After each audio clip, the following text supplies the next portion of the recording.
Guitar Collector Guy presents the Peace Stratocaster. If you like this video, click like, subscribe, and notify.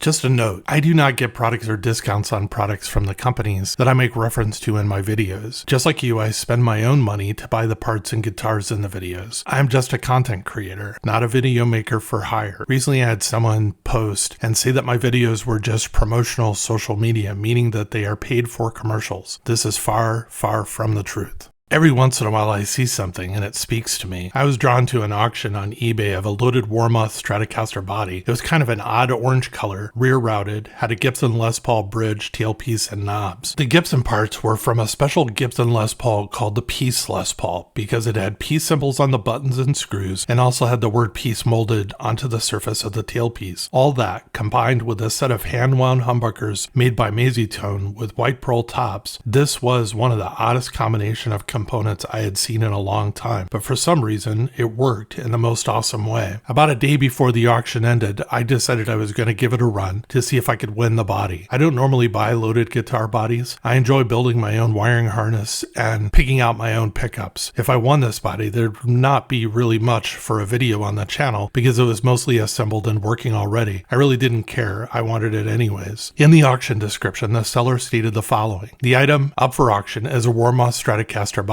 I bought this new unfinished. I finished it with wood tone carmine gypsy, but it came out more orange. It has a swamp ash body, Gibson piece hardware and knobs, CTS pots, switchcraft output jack, a Fender 3-way selector switch, neck plate is included. The Maisietone are my pickups, hand-wound, classic humbucker set by me with white pearl tops. I asked the maker of the pickups for some background on the pickups. He said, they are my classic bucker set with Alnico 2 magnets. The bridge comes in around 8K and the neck around 7.5K. I make them with nickel covers with white pearl inserts. I make them custom and they retail for about $200 a set on eBay. I ended up installing 3 necks on this body until I found the one that I thought was just perfect. The neck featured in this video is a great neck. It is just a little chunky for me when playing. Probably the biggest in my hand that I've played today. It just did not feel right and it kept bothering. I kind of get obsessive about something working the way I expect it to, and when it doesn't, I have to fix it until it does. The next neck I installed had an old style truss rod, and after I had to pull the neck off 3 times and still did not have the adjustment just right, I decided to install the last and final neck, a neck that fit my hand wonderfully and was easy to access a truss rod to adjust to perfection. I think the rosewood neck with Wilkinson vintage tuners looks the most appropriate for this guitar and the theme of the Peace Stratocaster, so it all looks kind of like it came from the 60s. Let's talk a few final thoughts. The look of the body with the hardware is excellent and appealing. I'm not a person who normally likes white pearl anything, but with this ensemble, it really works. What is important is when this guitar is plugged into an amp, it has the warmest neck pickup I've heard in a really, really long time. Yes, this guitar is pretty much what would happen if a Stratocaster and a Les Paul had a baby. It has 2 humbuckers, a 3-way pickup selector switch, add in the 2-pneumatic bridge that came off of a Gibson Les Paul, and the picture is complete. I really like the sound of this guitar and is driven by the pickups, warmth in the neck position, and a biting edge sound coming out of the bridge pickup. The guitar does not sound like a Stratocaster at all. It does sort of sound like a Gibson Les Paul. To me though, it sounds effing awesome. Tie all of this together with the overall vibe of the look of the guitar and the output of the formula is that this is something really original and something I'm proud to own.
Thank you for watching Guitar Collector Guy. Really appreciate you being here. Hope you come back and watch more. If you like this video, click like, subscribe, and notify.